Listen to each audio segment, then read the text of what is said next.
It's the Andy and Dave Daily right here on the Muskegon Channel. I am Andy O'Reilly, and I had a busy day yesterday. Yeah. I'm out at the Career Tech Center talking about arts and communications. Two things I know a lot about. Right. Art, not as much as communications, because I, farm all that out, but I don't tell the kids that. Of course. They don't need to know. No, they don't need to know. No, I go out there and I do the career day for the 8th graders, and we talk about how media works and how, I evolved from radio to this to, that. So it's a nice day. Plus, I don't like to get cussed out by my wife for not helping out at schools. So you did this at Fruitport? No, this is at the Career Tech Center. The Career, okay. Yeah. And, there was one little problem yesterday. What happened? Minor problem. It's something I'm working on. I want you to know that. But Okay. I walked into the bathroom to, take care of a little leak going on, and there were feet under the stall. Oh, no. I know. Is there any more uncomfortable moment in life than when you walk into a bathroom and there's somebody in the stall and you can see their feet? Mm-hmm. Usually, I turn around and walk out because I can't be in there with noises happening and the possibility of somebody going, "Ugh."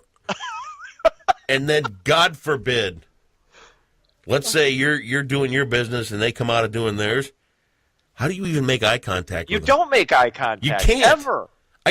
You can't look another guy in the face that just took a dump. I can't do it. You're not supposed to acknowledge anybody in the bathroom ever. It doesn't matter what they're doing. If they're just washing their hands. You don't say, how's it going? You don't say, how you doing? Nobody wants to talk or even acknowledge that there's anybody else in the room. It's the most uncomfortable thing I come across in a day. If I walk into a bathroom and find somebody else in there, doing the squat, I can't. You run away.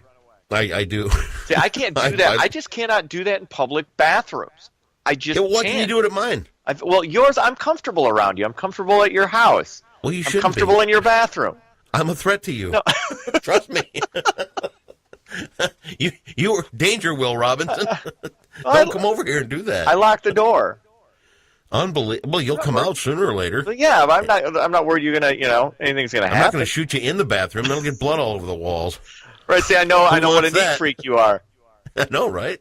Oh God. Oh yeah. So hopefully today we don't run into the same issue. I mean, even if I open the door in there and the lights are on, I'm gonna be worried. Because they got those motion sensor lights. Right. Yeah. If they have a fan, at least that drowns out the noise. But most public bathrooms, and I don't understand this, why they don't have fans is a mystery to me. Oh my God. You got to have something.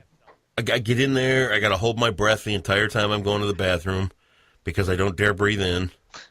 And then, like I said, any kind of squishy noise coming out, I just literally want to barf. I want to throw up. I can't be there. You accuse me of having all these issues. You are just riddled with psychosis. I've got psychosis. This isn't the only thing. Dude, this isn't the only thing. Come on. Oh, come on. That's my only hang-up. Oh, man. Other than that, I plow through life happy, joy, and free. Absolutely, yes. That's what I do. Uh-huh. All right, so what kind of news are we talking about today? Did any pointless comedians make any rude? No, we'll get to that, though, in the second story. All right, let's do it. All right, let's get to it. A White House official claims President Donald Trump is expected to withdraw the U.S. from the Paris Climate Accord. This according to the anonymous source. There may be caveats in the language Trump uses to announce the withdrawal, leaving open the possibility the decision isn't actually final. Now, nearly 200 nations, including the United States, agreed in 2015 to voluntarily reduce greenhouse gas emissions to combat climate change. Now, let me ask you this. Okay. You and your wife, lovely Cindy, you go to bed at night. You have concerns. You have worries. Maybe financial, maybe medical, whatever. How you guys have been married how long? 10 years? 10 years. In that entire time, all the occasional nights where you were worried about something, you're concerned about something, how often did you discuss climate change? We have not. Okay. This doesn't matter whether we're in it, whether we're out of it. Who cares? Of the 801 things that we have to deal with, individual. Okay. Right? Health, My family, only- being at the top.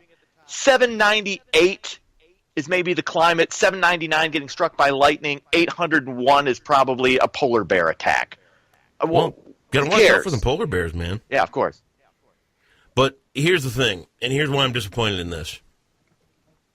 The climate change thing, I don't think is, like I say, I think there's multiple layers of what's going on with climate change. I think to say that humans don't have a role in it, I think it's foolish, because the stuff we put out of our factories and our coal and all this oil burning and all this stuff, it's going to take a toll. It has to. Okay, I'm not saying we're ever going to see the difference in our lifetime or anything like that, but what really bugs me about the whole thing is that somewhere down the line, we are going to run out of coal and oil and all these things on this planet. Now, this climate change initiative was going to push people to find new ways to power things, be it fusion, be it, however, I don't know how the hell they power stuff, but that was the goal, was to develop new sources of energy to get people off of the fossil fuel thing. That's what I wanted out of the whole thing. And in all honesty, Trump's going on about coal jobs and oil jobs and all this other kind of stuff. What about new jobs where people are inventing this technology and getting us off the world oil standard? Well, that's the next big thing, and that's not going to be Let's driven be by. done with buying everybody else's friggin' oil and being dependent on them, and then we got to kiss ass in Saudi Arabia, and we got to do. Screw them. We're America. We got to the moon, okay? If we can't come up with another way to power vehicles, to heat homes, to power your city or anything like that, that's the next step. But that is the next leadership role in how America is going to grab the world back, and we're going to have to simply say, look, you know what? Your oil was great, but we don't need it anymore. Thanks. Have a good life. But that's not what this is about. This is about saving the planet. The planet here is to tell ill, you and that we have was to save it from itself. Hey, numbnuts, you're not paying attention. All right. I said all that stuff is great and save the planet and all that. How much do we factor into it? I don't know. But the real push was for new energy sources and how to develop those. And that's what sucks. Well, we still got coal. Let's go burn that. Well, you and I have both agreed that the technology is out there, and that's what's going to happen sometime down the road. If and when we Keep do pushing for it. run out of coal, we run out of these other energy sources. We're going to be fine. We're humans. We adapt to the climate, to different energy sources. We're going to be fine. I'm not saying it's not an issue. Hey, I recycle. I take cans back. I like getting the money. I take papers back to the paper gator. I recycle. Do I think I'm saving the planet? No. But I know my carbon footprint is much smaller than Leonardo DiCaprio's. I mean, I think the bottom line is nobody cares about this stuff. Nobody's losing sleep over it. Who cares? Okay. Well, I'm just simply saying it's an opportunity lost, and it's a way to push technology forward faster. I think it's gonna move forward anyway. But And I know astronauts, so Yes. don't try and argue with me. I wouldn't dare. All right. Thank you. Before being axed from CNN's New Year's show, comedian Kathy Griffin also lost an endorsement deal in the wake of the gory photo depicting her holding President Trump's severed head. Squatty Potty, which produces a footstool that elevates users as they sit on the toilet, announced Wednesday that they are dropping Griffin from their upcoming ad campaign. A spokesperson said, quote, "We have acted swiftly and decisively to demonstrate our commitment to a culture of decency, civility, and tolerance." And by the way, put your knees up when you poop. Squatty potty. Thank tell you this. God they got rid of credit because, if they're not going to be a beacon of civility and tolerance and decency, if we can't That's look right. to Squatty Potty, who can we look to? You know what my favorite thing of yesterday was? Ted Nugent weighs in on Kathy Griffin. And you want to talk about two D-levels? I like Ted. Come on, Fred Bear's Oh, I'm so sick of Ted Nugent. like Ted. I could just barf. I hear the opening, honestly, after all the years of radio and watching Ted Nugent turn into who Ted Nugent is today, I hear the opening lick to Stranglehold, and I scream. Oh, come on. It's like, please, not another 8 minutes of that. Please, anything but that. I wish all these people would just stay out of politics. Comedians, Oh. musicians. I don't care about your opinion on anything. But that doesn't make me feel. Good evening. It doesn't make me feel. I'm Ted Nugent, ultra conservative. By the way, here's Wang Dang Sweet Poontang. Okay, let me ask you. Well, what do you think about Bruce Springsteen? Same way on the other side. I saw Bruce Springsteen once in Kalamazoo. He did an acoustic thing on his birthday. I like that. Okay. But other than that, Okay. I'm not a Springsteen guy. All right. Really not. I like Springsteen's music. I like Nugent's music. I don't care about the politics of it either way.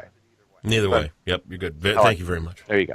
Police in Kalamazoo say a search warrant has led to the arrest of a 28-year-old man for allegedly manufacturing, wait for it, methamphetamine. Officers My God, people are doing drugs. Searched a home in the 3300 block of Conkle Street around 9 o'clock last night after receiving several complaints from neighbors. They discovered approximately 8 grams of meth and other meth-making material. The man is still awaiting arraignment. His name has not been released. 8 grams. I don't know how much that is. Like, this is what confuses me. Once you start getting into the metric system in grams, ounces I get, grams I get confused, kilograms I get more confused. Yeah. I don't know. Is that a lot of meth? Do Do you know? don't know. Never tried this stuff. We need to have more friends who are into like these weird drugs. We need to have more white trash friends who are into meth. Nah, we're good. No, Sure. no. You know. I'll tell you. Yesterday it was released that the governor's appointees for the medical marijuana. What, dude? Can we please just give up the marijuana fight? Yeah, it is so. At this point, in all honesty, I know this for a fact. There are so many medical marijuana cards in the state of Michigan that it should be legal. Yes, agreed. That's how many there are. Agreed. And we got people dying on every street corner from heroin addiction and overdoses and all this other kind of stuff. But we're somehow still everybody's all worried about pot. Yeah. And then they came in and told the city council how things are going to work. In case we wanted to open a dispensary in Roosevelt Park, which there's no talk of or anything like that. But he comes in and he tells us all it's going to be. Do you remember way back when in the 70s when you'd buy a bottle of liquor and it had a stamp across the top of it? Well, I wasn't buying liquor in the 70s. Well, of course you weren't, but I'm sure your parents were were because they had to deal with you. Yeah. So, I mean, it had it was like a ribbon stamp that went over the top of the bottle with a serial number and all that kind of stuff. I saw Dazed and Confused, yes. Yeah, okay. So they want to do that with every seed for marijuana plants in Michigan. Every seed? Yes, sir. That seems How kind about of money well spent there? dumb. We need to register every seed and follow it from the time it's a seed to when it's planted to when it's distributed and where it went. We need that. Yes. I mean, that how do you not, I mean, that's important there. Wow. What a waste of money. It is. Does it shock you, in though? all honesty, the amount of money that they've spent busting people with a dime bag of weed over the years, now we're going to get into this? Yeah. I thought we were trying to save government money. So the more you've been involved in government at the local level, how disgusted are you getting? Are you less disillusioned or more disillusioned with the whole process? I don't know. You don't seem very optimistic, is what I'm saying, about what it can do. This is a ridiculous issue. Mm-hmm. Why would we pay that much money to regulate something that everybody's got already? I don't know. Enough people in the state that it ought to be legal. And it makes absolute no sense. And when we've discussed the opioid problem and in comparison, I mean, there isn't a comparison. One is dangerous and is killing people. The other is just making people giggle and take naps. Yeah. I don't get it. All right, Whitehall will be the scene of a Civil War reenactment next weekend. The 3rd Michigan Volunteer Infantry Company, F, will reenact the lives of soldiers and civilians of that war June 10th and 11th at Heritage Park. All of the park sites will be open to visitors during the event. Festivities will begin at 10 a.m. both days. Admission is $12 for adults and teens, $10 for seniors and children. Under 12 will get in for $7. I like these reenactments. Civil War reenactments. Next week. You're going to it? Yeah, we're going to do a story on it next week for Positively or the Muskegon Channel or something. That's fantastic. That's a cool little park up there. If you ever get a chance, I mean, well, if your car will make it that far. Hey, Whitehall is Grand Marquis can go anywhere. Oh, yeah. It's grand. With that Afghan in the back window like you got. I love it. Yeah, that's for cuddling. Yeah, we'll be going up there Monday to do a story on this Civil War event coming up. Oh, very cool. All right, Yeah. sports. Tigers beat Kansas City 6-5. Cubs lose. Cubs lose. Cubs lose. They fall again. Get swept by San Diego 2-1. Stanley Cup Finals Game 2 goes to Pittsburgh again. They beat up on Nashville 4-1. They lead that series 2-0. And Game 1 of the NBA Finals tonight at 9. It's Cleveland at Golden State. That's sports. Go enjoy your Thursday. Say goodbye, Dave. Bye bye.